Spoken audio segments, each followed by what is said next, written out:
Yesterday we got a new Arcane Season 2 clip and there's lots to go for in there, there's a lot to dissect, so I wanted to analyze it frame by frame. There might be some details that you might have missed worth paying attention to. Let's jump right into it.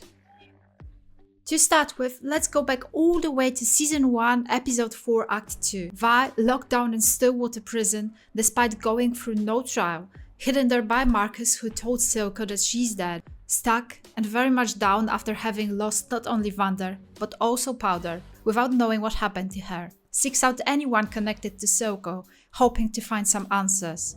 Oh. Inmate 2135. Yeah, I'm, afraid that's not possible. There's been an incident. What kind of incident?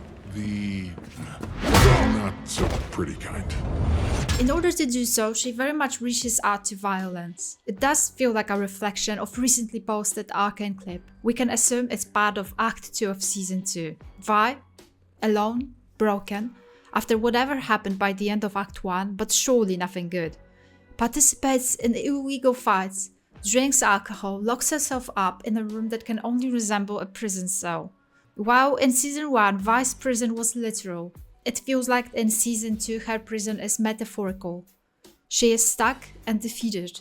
Whatever she did by the end of Act 1, whatever happened, it took a grand toll on her and resulted in losing Caitlyn, surely losing Jinx, once more. What was it? We know that Vi promised Caitlyn to go after Jinx, but perhaps ultimately she was not able to keep her word. She was not able to either kill Jinx or allow for Jinx to be killed by Caitlyn. We can only imagine what kind of betrayal that would be in Caitlyn's eyes, especially after Cassandra's death. Second option is that Vi believes that Jinx actually died and blames herself enough to not be able to be part of Caitlyn's life anymore. Now let's circle back all the way to Season 1. Vi beats up an inmate connected to Silco who seems to be currently walking free, the Scowler. He now has a metal jaw, which indicates just how strong of a hit Vi performed back in Season 1. Whether he served his time or was broken out upon the rise of violence in Zone, that remains to be seen. It is for sure odd that he seems to be part of Piltover Boxing Champion League, which maybe indicates Piltover, searching for strong candidates, offered freedom to capable inmates in exchange for attending boxing events. Vi faces him again, once more putting herself in a situation when she only sees her fists as a solution to her problem. She participates in very much gruesome fights run by what we can only assume to be either Camp Baron or some boxing boss. These fights are determined by bets. Some participants vote for the Scowler, as you can see on voting cards portraying what I can only assume to be his metal jaw, and some for Vi. Now, there's some very interesting details that I want to point out here. Vi defeats the Scowler so fast that even the Yordle in charge seems to be shocked. However, the very much familiar enforcer watching Vi from afar is calm. It does feel like he is sad, a bit reflective, but surely far from surprised, not worried for her. He knows her abilities.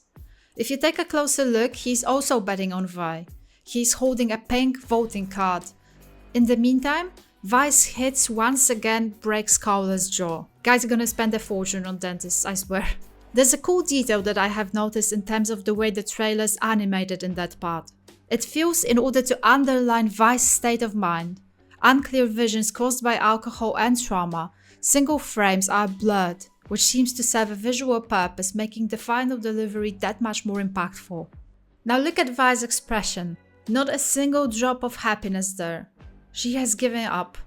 More than that, because of her facial paintings, it feels like she's becoming a separate persona, a character that she is creating for herself to depersonalize, maybe going as far as dehumanizing herself, becoming nothing more than merely flesh to fight with, to feed with various simulants. And don't get me wrong, nothing bad with drinking from time to time, many of us do it, but she is clearly running away from something, losing herself in her own activities, defeating countless champions, or letting herself be defeated. She hates herself to the point where she cannot face her own reflection in the mirror. But there is a bright side to her situation, if any. Enforcer known to us from Act 1 is there. Now it hardly seems like a coincidence. At the very least, he seems to be protecting her. Sure, drinking with her is not ideal, But it doesn't feel like Vi would allow anyone near herself at the moment unless it would be a drinking companion. Nice little detail here is that he does resemble Vander from afar, her ultimate protector from season 1. Why is he there? Trailer seems to suggest he stumbled onto her by accident. However, since he is connected to Caitlyn as well, my theory is that, despite their fallout, Caitlyn still cares for Vi, still loves her, and thus she sent him to look out for her. Second theory is that if Jinx is not presumed dead, then Caitlyn might suspect Jinx could reach out to Vi. Hence, she sent a spy to make sure she knows when that happens. Needless to say, I much prefer the first theory. Now, have a look at the voting card raised in the crowd. Looks familiar. It seems to be Jinx's hand who's voting on Vi. Insane. That seems to back up a theory that Jinx is not a hallucination. She is in fact there, watching Vi, hiding, wearing a hood not to be recognized. Because she is still wanted? Because she was considered dead by the end of Act 1? Which would also explain Vi's state of mind? Either way, Jinx will be able to see how far Vi has fallen, and hopefully recognize her own fault in what has happened to her. We also see Vi's room. Look how dodgy it is, how messy. It resembles nothing more than a prison cell she built for herself. Her own metaphorical prison, her own punishment. It's small, dark, there's alcohol bottles everywhere. She is by far not a happy person and she refuses to be helped. Also, pay attention to the zone lane Vi looks at while walking home drunk, or at least being dragged home by our enforcer friend. That seems to be the very same lane where her and Caitlyn changed clothes to fit in zone back in season 1. Vi looks at that lane, recognizes it. There's also an emblem that's neither Piltover nor Zone 1. It could be somehow connected to the Kiraman name, and that is where the hallucinations start. Vi keeps seeing Caitlyn, in the lanes or while dancing.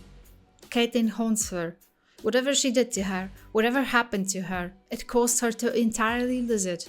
It's actually heartbreaking to see that. The Caitlyn that appears in her visions is season 1 Caitlyn, the one she fell in love with. The one who was trying to heal Zone, not attack it and search for Jinx. In some ways, Vi goes back to the last time she felt some kind of happiness. But soon enough, she has to face that Caitlyn is not there. Vi hits Soko's accomplice who's there instead of Caitlyn as soon as she realizes her hallucination is not real. She also does a middle finger gesture we very much know from season 1. That's when her protector intervenes, proving once more his true intentions for being there is to guard her, make sure she doesn't go low enough to actually die. Honestly, what a hero, handling her at her lowest. He really deserves everything after doing this. And then there's Jinx, watching her, not helping her in any way, not being there to support her, just watching. Is she presumed dead, hence the hood? Was she saved by Vi by the end of Act 1? An ultimate act of love between them, but also an act of sacrifice as it resulted in losing Caitlyn. Is Jinx now realizing how much Vi cared for Caitlyn, how far down she fell? Could the hallucination that we see by the end of the clip, Caitlyn's scream filled with anger, with pain, be perhaps a memory, one that leads Vi to allowing herself to get beaten up, because she wants her own pain to feel physical? That's some hints from the clip here and there. If you have any ideas, I'm looking forward to reading your comments. And I hope the video helped in one way or another. Thank you so much for watching, I appreciate you. And major shout out to my wonderful patrons. Stay safe guys, bye.